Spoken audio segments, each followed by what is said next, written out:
How big of a problem is data security on campus? Data security on campus is a very big topic, and it's a very significant topic no matter which of the rabbit holes we dive into.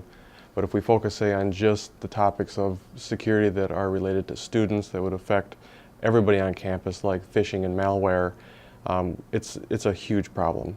To give you some statistics, to give you kind of a quantitative analysis of how big that really is, the campus email servers, for instance, reject 18 to 22,000 email messages a day, whether that they're blocked because of antivirus or embedded malware, or whether the remote sender is on a blocked IP list because they're known spammers. Some of the other things like antivirus, our campus antivirus engine picks up hundreds and hundreds of infected machines a day. Our intrusion detection system fires continually. We get dozens of notifications a month, of which we trigger the quarantine procedure on. Okay, that's a lot of information. There's a lot of, we're spewing data nonstop, and when people still pick up and they still send in manual reports of abuse, so they'll send, if they get a phishing scheme falls through the cracks, we still get probably 10 to 12 of those a day, and we try to rank and file them, and if we think that it's a big enough issue, then we block those at a global level. But considering we block 20,000 messages inbound a day, for 12 to slip through isn't too big a deal. Right. How can users, or what can users do to help protect themselves against malware and phishing attempts? Well, users can do a lot of things. The most important thing in my mind is to read. Read exactly what's up in front of you and use some common sense. The most important thing is to protect yourself. Don't be emailing your social security number. Email is not secure. Even if somebody's asking for it, you didn't win the lottery in Zimbabwe, you didn't, all these things, you don't need to claim it with your social security number. And that goes for on-campus resources too. If an employee was emailing a student, say, hey, I'm missing your social security number for financial aid purposes, you as a student should respond back and say, I'll stop in with my social, I won't email it, because it's an inappropriate means of transmitting that data. Beyond that, do some common sense computing tips. Take your mouse and run it over top of a link and see if a link in a message is actually taking you where you suspect that it's going to go. When replying to an email address, there's what's called spoofing. It's where somebody sends a message on somebody else's behalf. When you click reply, look in the actual to message before you click send, and is it going to the person that you intended, or is it going to go off to some address in a third world country that is trying to collect your data. Excuse me. What are some reasons that you might use your social security number or enter it in really anywhere? Social security number can be used legally by government agencies and, in fact, like the financial institutions for verifying your identity. So they might use your social security number online to change your online password, or as an alternate credential for if they're calling over the phone to confirm who you say you are. In general though, if your social security number is used online for password identity, it would only be a portion of it. It would not be the entire social, say the last 4 or the last 6 of your social security number. Okay. What would be some tips as far as, and statistics that you know of for equipment being stolen or lost?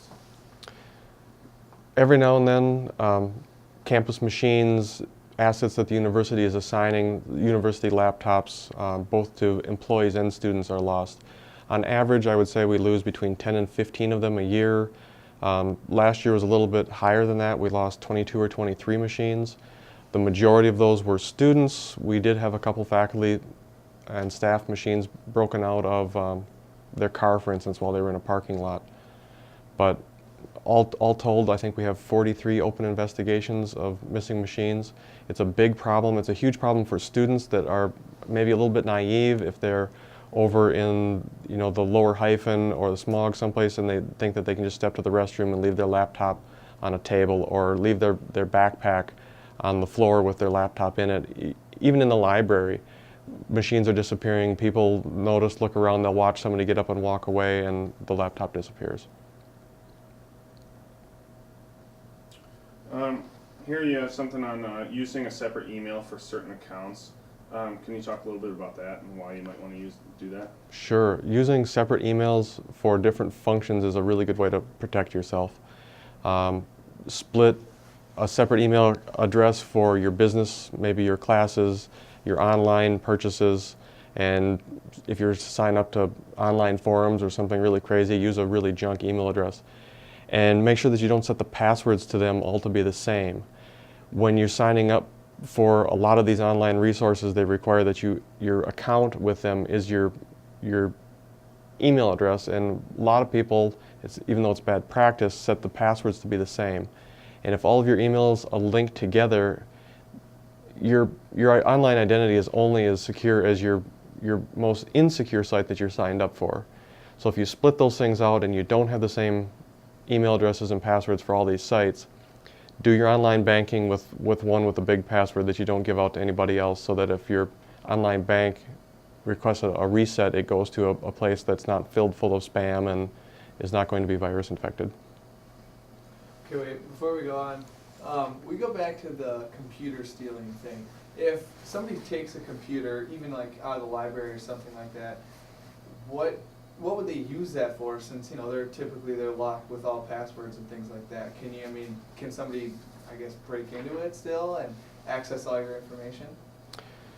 So the answer is yes and no. It depends on who the machine was deployed to. For an employee, the process mandates that the drives in the laptops are full disk encrypted. They're encrypted with literally Department of Defense grade encryption. For the PCs, it's BitLocker. For the Macs, it's File Vault. So when those things go out the door, we can check in the logs and confirm that their drives have been encrypted, and we don't have to do breach notification on there. The devices would still be valuable to somebody who might steal it, because they could part it out or sell it on eBay or something. But the serial numbers are all registered with the police, so they go into the automated pawn system. If they do show up in a lot of the online venues, you know, they're going to be caught. But in a couple of cases, we saw those machines come back online through logs, and they were checking the Winona State webpage over in completely overseas in Southeast Asia.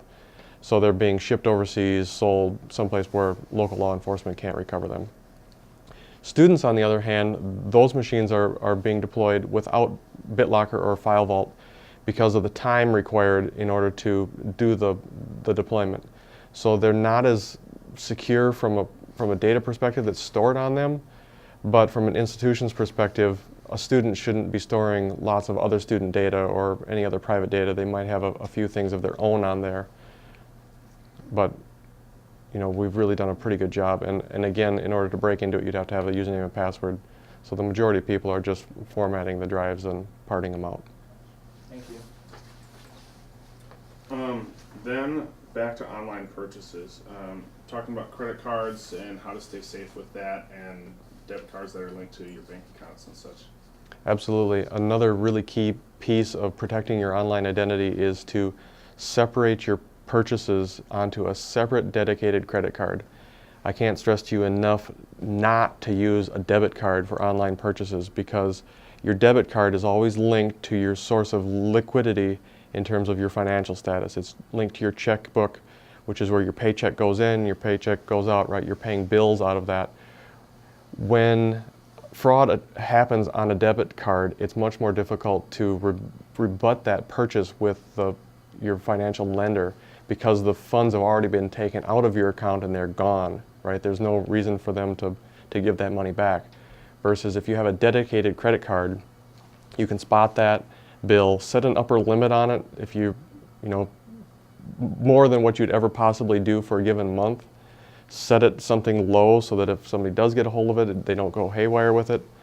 And then monitor your account on that very closely. And if you jump on it fast enough, you can call your credit institution and say, hey, no, that wasn't mine. And in most cases, they'll void that charge.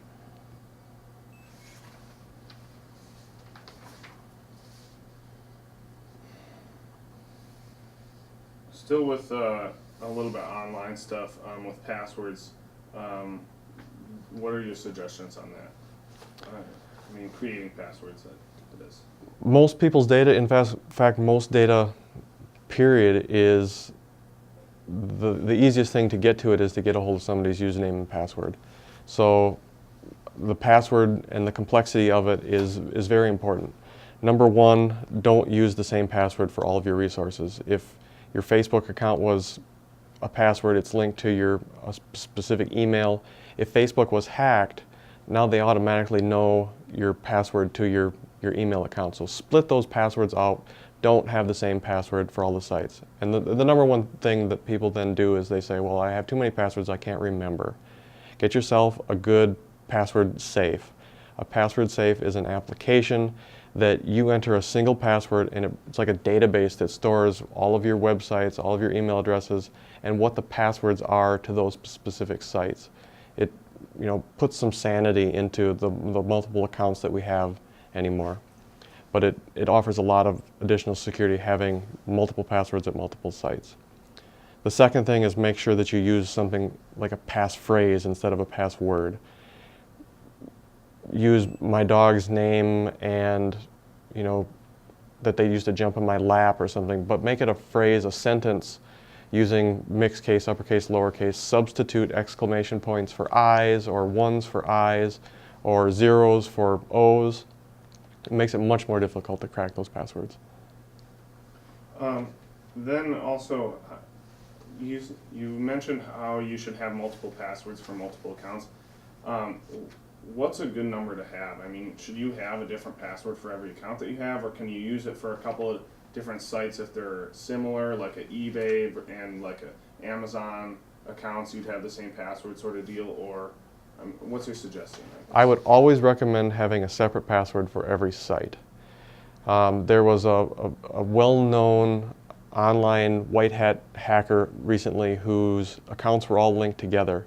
And even if you think that these accounts are kind of the same, what they can be is frequently they're still linked back to an account that has some private data in them. So you should always have a separate account. You don't want one to be leveraged from another in order to get into something that you do care about. Okay. Plus, it's easier to change them. If your eBay account was hacked, you only have to change your password at eBay instead of having to change your password at 3 or 4 other online providers. And then remember which ones do I have to change them. Right.